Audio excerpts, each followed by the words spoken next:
नवले पूल परिसरामध्ये अपघात रोखण्यासाठी आता पीएमपीएलचा मोठा निर्णय। कात्रज बोगदा ते चांदणी चौकपर्यंत वेग मर्यादा 30 ठेवण्याचे आदेश देण्यात आलेले आहेत। 30च्या वेगाने बस चालवण्याचे बस चालकांना आदेश। अपघात रोखण्यासाठी आता पीएमपीएल कडून आता उपाययोजना केल्या जात आहेत। दुसरीकडे नवले पूल बस स्टॉप आता स्थलांतरित केला जात आहे।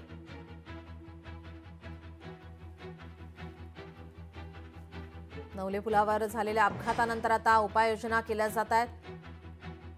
अपघात रोखण्यासाठी हा पीएमपीएलचा महत्त्वाचा निर्णय। आता कात्रज बोगदा ते चांदणी चौकपर्यंत वेग मर्यादा 30 ठेवण्याचे आदेश देण्यात आलेले आहेत। 30च्या वेगाने बस चालवण्याचे बस चालकांना आदेश देण्यात आलेत। अपघात रोखण्यासाठी आता पीएमपीएल कडून ही उपाययोजना केली जाते।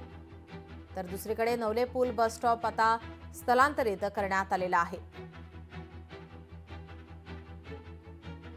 नवले पुलावर भीषण असा अपघात झाला होता। याआधी सुद्धा अनेक अपघाताच्या घटना समोर आल्या होत्या आणि त्याच पार्श्वभूमीवर आता पीएमपीएलने हा महत्त्वाचा निर्णय घेतलेला आहे।